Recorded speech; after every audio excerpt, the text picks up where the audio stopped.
Welcome to the Black Swans Podcast, the show that spotlights women in finance. Join Shana, Sissel, and me, Suzanne Abrams, for enlightening interviews with guests that shed light on what's trending in markets and the world today. Welcome to the Black Swans Podcast. We are back. It's been a little while, so we thought we would get together. We're here at the Excell Conference in Las Vegas with the Carson Conference and all of the influencers. Shana is here. Shana, say hello. We've got video, which is a first, so this is kind of fun. It's super exciting. How you doing, Shana? I'm good. This is my second time at Carson Excell, and it's kind of amazing. I know this is your first time. The location, we're at the Cosmopolitan, Las Vegas Resort and Casino, and we are currently live in the Chelsea Ballroom, which is pretty epic. It's beautiful, and we're just getting the conference started, so you may hear some sound in the background. They're testing some of the sound for the event. But what we wanted to do today on our podcast is just talk a little bit about what's been going on in our lives, in our careers. We're here in the midst of an amazing group of people that are in the financial industry, tons of networking, and we're both really excited to meet a lot of the people that we know on Twitter. Yeah. And Shana has some big news. So I kind of want to start off with Shana sharing basically why we had to kind of pause a little bit on the podcast, because she's had some changes in her life. So, Shana, why don't you just kind of let us know what's been going on? Yes, so as most of you may have noticed, we've been a little spotty in putting out new episodes. The last one we did was from the exchange, the ETF experience in Miami back in April. And then we kind of took a bit of a hiatus, and there was a hiatus before that. But that was because Suzanne and I were working on some things in our personal and professional lives. And one of those things for me has been I kind of reluctantly started my own firm. And I say that because I am the world's most reluctant founder.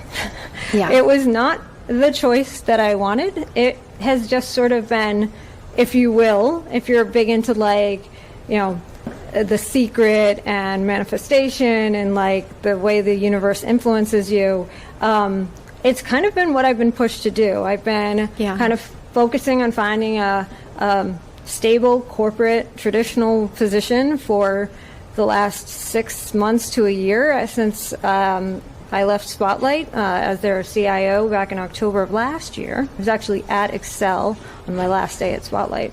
And I started a firm called Banrion Capital Management.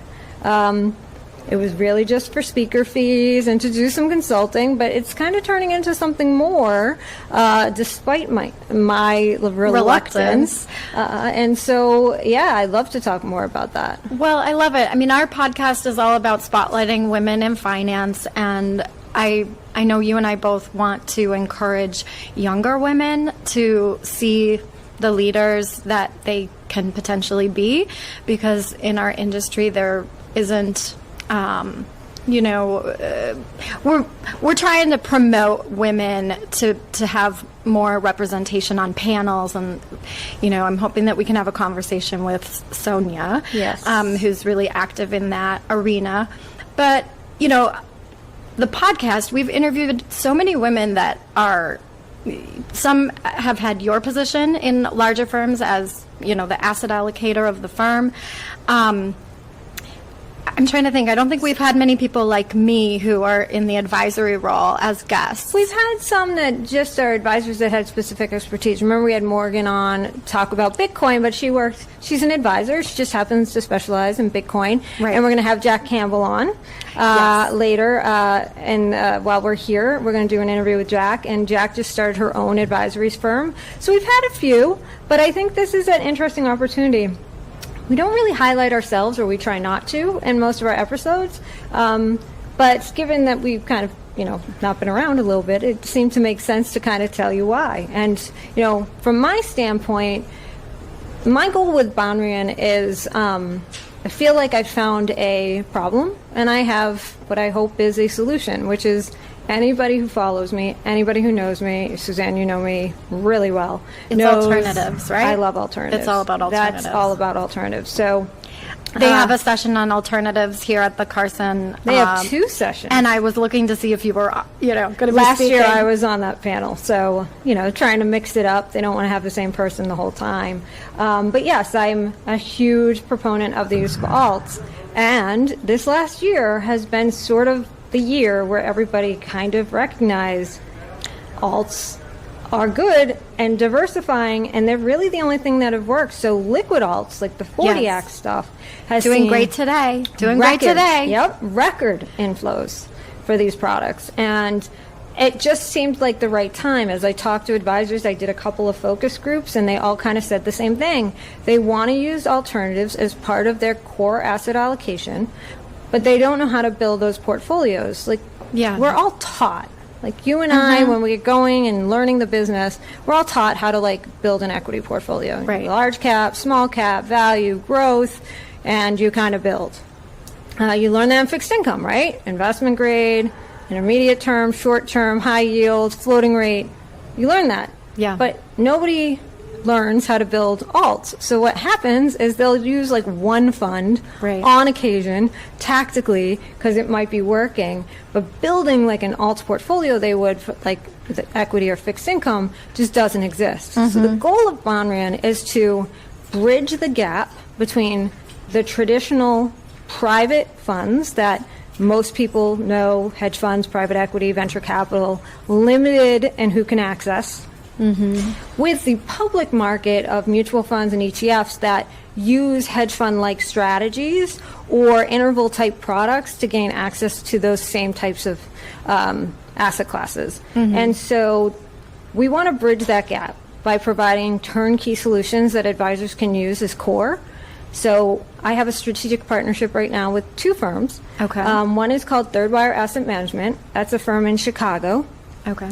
They build risk-managed private alternative portfolios, highly diversified, the same way I would build a liquid alt portfolio. So long, short equity, market neutral, systematic trend, global macro, managed futures, very diversified. They have an advisor portal. So you can put your client information in, what their risk tolerance is using Riskalyze scores. It integrates with that. And they will spit out your allocation to put into the portfolio. It's extremely turnkey. There is some customization involved because it looks at each client's risk scores and how you build portfolios to sort of align with your other portfolio allocations. And so it's a great solution. This is so cool. I know. So I couldn't use it? Yeah, there's an advisor portal. And you just go right into the portal and you give them the client information and what the rest of the portfolio looks like, and voila. Now you have a core turnkey asset allocation, 2 alternatives that you can just plug and play with what you're doing on the other side. Fascinating. No, this is great because I think our audience also we have a lot of advisors that are listening. So this is something So that's one. I myself have my own liquid alt mutual fund ETF models that advisors can use for their clients that aren't accredited investors, so don't qualify for Third Wire's program. Okay. So Gotcha. again, it's aligned with what Third Wire is doing because we have the exact same philosophy of risk-managed approach, fully diversified, turnkey, plug-and-play solution. So now you can scale this across your book of business and not worry about having all these little weird one-off situations, and you can talk to your clients, and it can be part of your market commentary, and we can help you with that. And then I have another. Talk to me about, before you go on to the next thing though, talk to me about the turnkey. What does that mean? Because I manage money on Schwab. I use InvestNet for my portfolio building and performance reporting. So, how would I access your model? Would it be through a TAMP or? So with my model, you'd pay a subscription fee, and then I'd give you the allocations, and then you just buy the funds, and then that would be the end of it. The goal is to launch a fund-to-fund product that you can just buy the ETF and be done with it. Okay. So, but at the moment, that's a work in progress. Let's fast forward. That sounds exciting. But the Third Wire, you can do through those portals. It's pretty easy. They report through, the APIs of Orion and things, so you can just kind of allocate to it, and they take care of it as sort of a sub-advisor. And then there's another firm that I'm working with called Vested. Okay. The cool thing about Vested is it actually solves two problems for the average advisor. First problem it solves is that many advisors, especially advisors on the West Coast, have clients that work for startups. And when you work for a startup, you get stock options, right? That you have to exercise at some point in time. Right. But to do that, you have to have the money available to exercise, and that can be $60,000, $70,000, or you lose your options.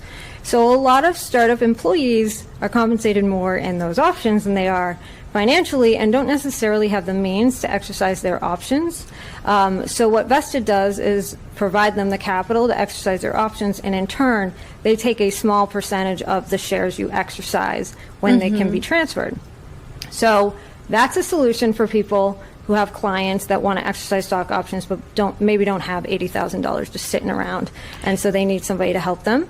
And then the secondary thing is that Vested takes the shares that they get through the contracts they have with the people that are exercising their options, and they put them in a fund. Perfect. So here's what happens. Right. You get access to all of the best venture capital without having to go to Sequoia or, this is the new thing, having access to these private equity type of investments that were never available for the average investor before. Even cooler is that this ends up having like a very indexy kind of feel, because they have hundreds of different companies they work with. The average private equity or venture capital firms may be investing in 20 companies, right? Yeah. And so they have 20 companies they invest in this because of the way it's built. You could have 100 different names in there that are pre-IPO private.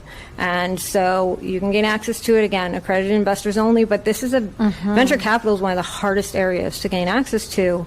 Right. And so again, 2 turnkey solutions complemented by my liquid alt solution.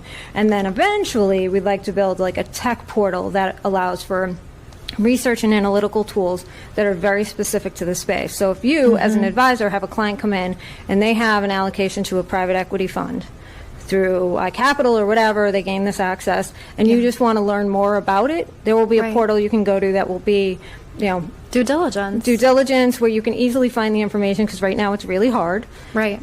And access, find out liquidity information, find out who the contact is if you have questions, to get updates.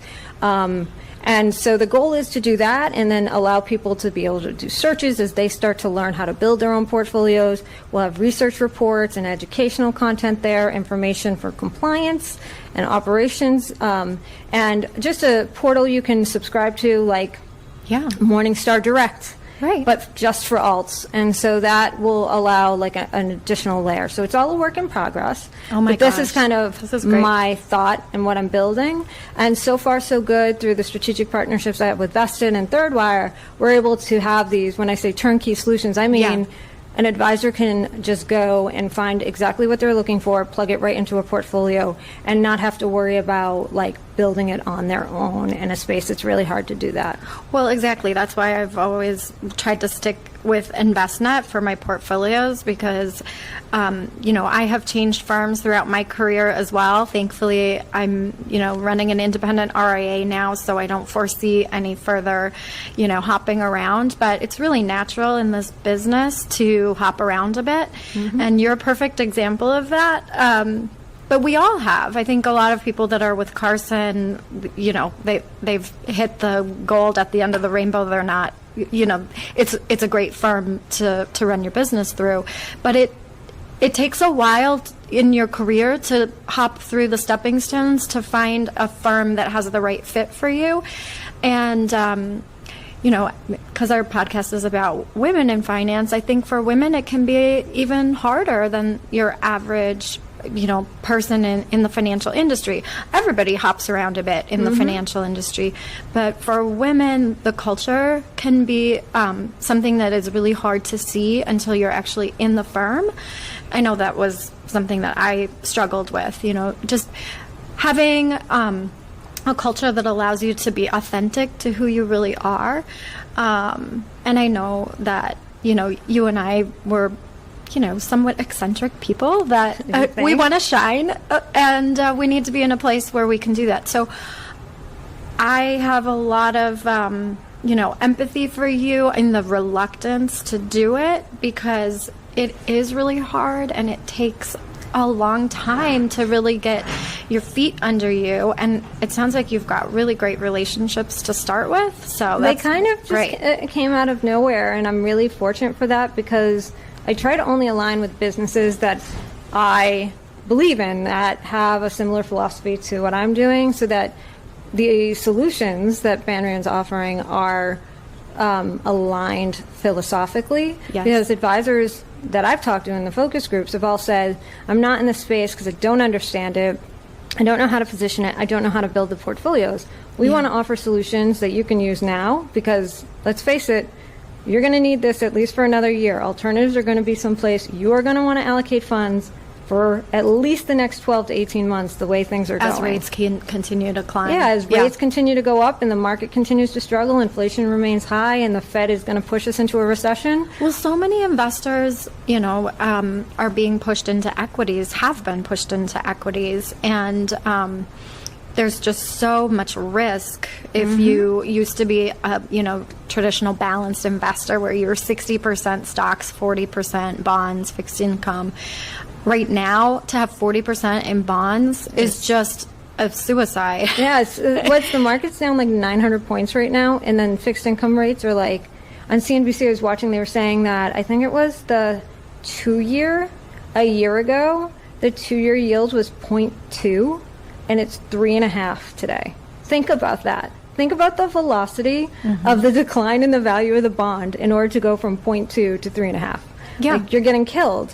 And these alternative products are absolutely knocking the cover off the ball. Like my favorite product, BTOL. I know. Talk about it all the time. Yes. People probably think they pay me at this point because I talk about them so much. That product's up double digits positive right now. I know. I was just looking at it. Yeah. Because these products do work in these environments. They can work even outside of these environments. Like, I've done the work, I include it in the deck that I have that talks about the importance of this. But even over the last 10 years, where these funds did not do anything exciting, they weren't sexy, they definitely underperformed equities, they were kind of in line with fixed income, and people were like, well, there's additional risk here. If you included a 20% allocation in liquid alts, and this is what I use for my illustration because it's the least efficient way to gain access to the market, if you did that, even during the past 10 years, where the markets were not in favor of these products, you increased your annualized return by about 50 basis points, which I know that's not super sexy, but think about it, every year for 10 years. Yeah. But what you did do over that time was you reduced your risk by 350 basis points. So you got 50 basis points better return with 350 basis points less risk, 30% roughly less risk. Think about that. Think about the story that tells. And that was when it wasn't even working. So now that it's working, if you have 20%. 20% is a lot, though. But it's not, because actually the optimal It depends on the amount- investor, right? If you're, if I go back to the 60-40 investor, which is an average person who is, in retirement, that used to be the standard, right? Not anymore. That's what I'm saying. Investors are getting pushed. They're getting pushed to take a ton of risk that this is not actually even appropriate. Yeah, so this is actually reducing risk. And the way I always approach it, so all of my illustrations use like a traditional 60-40 and then compare it to what I allocate. So just to simplify it, if you have a client come to you with $1 million, you take $800,000 and you just put it in that 60-40, and you take $200,000 and you put it in the alts. It ends up being like 53% equity and like 32% fixed income, and then the rest is your alts. But if you do that, that is the illustration that I use in that 10-year number. You're not taking more risk, you're adding return, and you further diversified the risk of your portfolio if you allocate that. There's a JP Morgan study that does it using private alts and does it at a 35% allocation, which is closer to what like institutions use. And they get an even more improved outcome. It's something like you gain 80 basis points of annualized return and 500 basis points less risk, like it's even more extreme. So 35% is a lot, and not everybody's comfortable with that. But 20% is sort of like, that is the minimum you need to be able to get the benefit. If not, you're not reducing your risk significantly, and you're gaining almost nothing in return. So 20% is kind of the number. Right. But I look at it as sort of the evolution of the 60-40. You know, you're still doing 60-40. Like I said, Third Wire and my portfolios are using that exact approach, using your traditional 60-40, your 70-30, whatever you are allocating your clients to, and then fitting in that 20% in a very diversified manner. And so that's what I mean by turnkey, though. You can just plug it in. And then as you kind of learn to build these portfolios with the educational content we provide, our hope is that advisors will then be able to build their own once they sort of understand the building blocks. But it's all so new to a lot of people, and people are finally kind of talking about it. So that's why I'm super excited about it. I love it. I'm trying to think, do I want to go, in which direction do I want to take this conversation? Because I'd love, on the one hand, for you to dig into the specifics of a fund like BTOL, because I do think it is so complex that I would love an explanation of that. But then I also want to take the conversation in a totally different direction.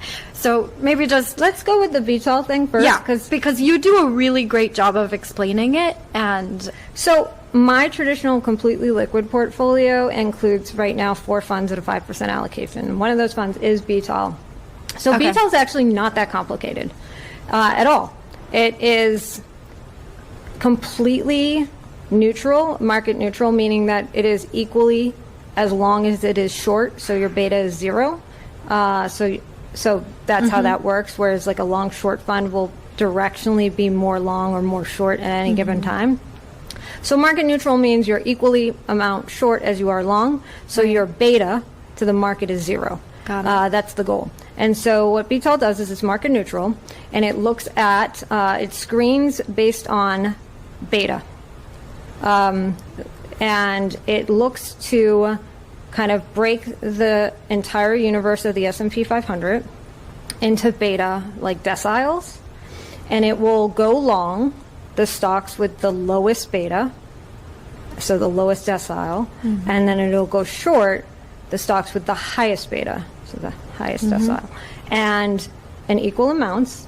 And so if you believe in low vol and low beta stocks, and there's all sorts of academic research that supports that those over the long term outperform, which is counterintuitive to sort of everything you learn, whereas you should be compensated more for more risk.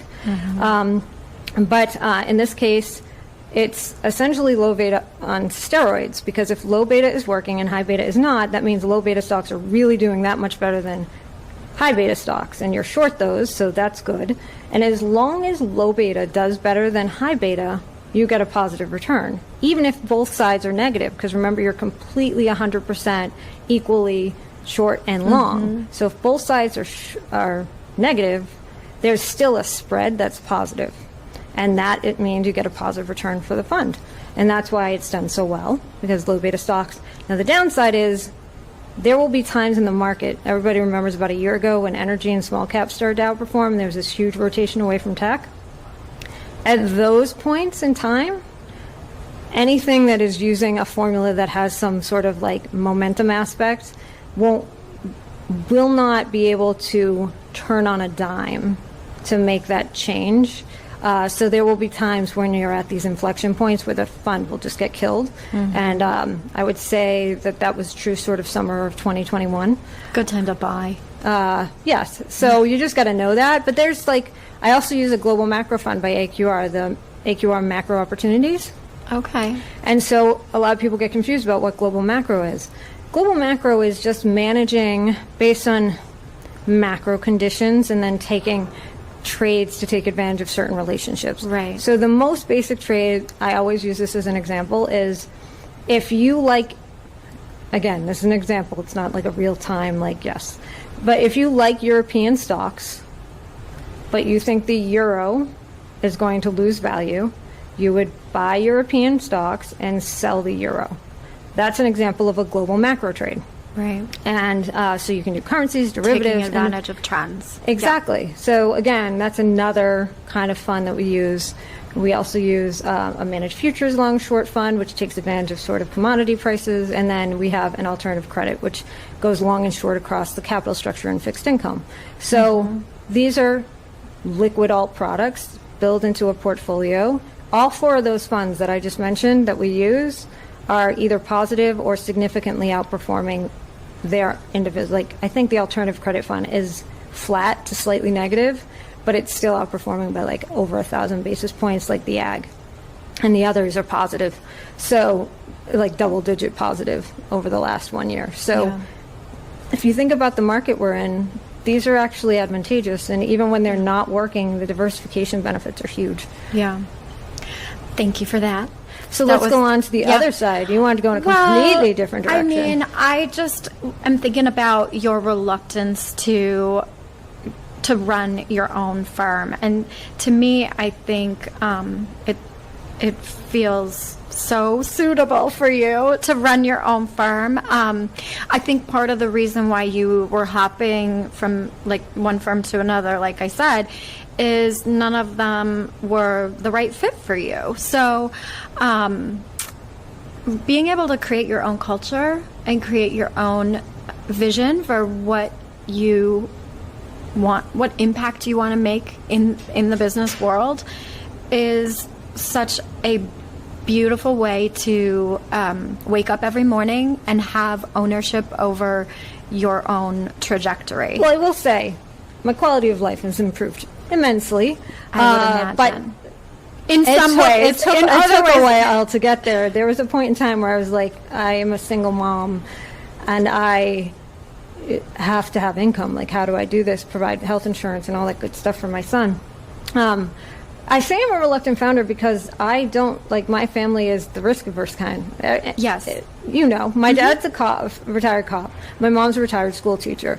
My brother works for Renewal by Anderson. My sister's a 911 dispatcher. And so they were all about, like, making sure that, you know, we had a job with a union and a pension. That was all that mattered. Yeah, that's your culture. So that's what you knew. There wasn't a business risk. I do have an uncle that ran his own firm and was highly successful. But in college, I ran one of those stupid university painting businesses, and it was the worst experience of my life. And I just thought I can never do this again, run my own business. So this kind of came out of nowhere. You're old enough to have created all of these sort of thought patterns in your mind. I think, you know, once you have been through more than a couple decades, we won't age you here a bit, like, you start to make really clear distinction about, I like this, I don't like that. And I think it's good to break out of those norms of what you think you're good at and sort of force yourself to try something new and have a new habit, create something new for yourself and do something that's out of your usual path. Well, it's funny because I actually worked with a Carson coach. Did you? Helping me kind of get to this point. I worked with Sarah Kane. She's one of the coaches in Carson's advisor coaching program about this. And we sort of established that I have some, like, self-limiting beliefs. And this was one of them. I know, right? And even after we established my self-limiting belief is my absolute terror of running my own business and failing. I was going to quote Perth. Okay. Because she was speaking at Future Proof yesterday, evidently. I think Jess Bost was interviewing her. Okay. And somebody tweeted a couple of quotes that Perth said during her presentation. For anyone doing an entrepreneurial thing, you have to be okay with uncertainty. You have to be okay with not knowing the future, not knowing if you will fail. Yeah, it's pretty scary. It is. And you know, you're running your own business. And know. I'm super risk adverse because I'm trying to support my son and give him a good life. And I've had people doubt me, you know. I'm not going to say who, but I've had the doubters, and it's hard to manage that, especially if it's coming from within, right? If you're doubting yourself, You need a coach, really. And I also have zero idea what I'm doing. Like, no idea. You need a coach. So that's why I and needed you need a a coach. community of people like me who are running their own firms. So Exactly. I used to talk to Penny all the time because we were starting our firms at the same time. Journey is a much different firm than Lundeen Abrams Advisors, but running your own business, there's some commonality there no matter what. Absolutely. So I talk to Tyrone Ross all the time about this. And he introduced me to this awesome guy. His name's Devin Drew, who runs a firm that, again, he's kind of doing his own thing, DFD Partners, which is kind of an interesting take on evolving the distribution models. But to your point, like talking to other people that are going through it, even if their businesses have nothing in common with yours, the entrepreneurship journey is the same. yes. And so this is what we've been up to. We got the cut sign like more than 5 minutes ago. Yeah. We have so run over at this point. This was really great, though. We're going to do a couple more podcasts, I hope, in the We're- upcoming days now that we can officially update our disclosure. Lundeen Abrams Advisors and is it Banrion. Banrion Capital. I love it. I'm really happy to get the update because we've not Like really we're been kind together. of catching up in real time on the podcast right now. That's kind of how our lives has been. So Thanks for joining us, and we'll talk to you soon.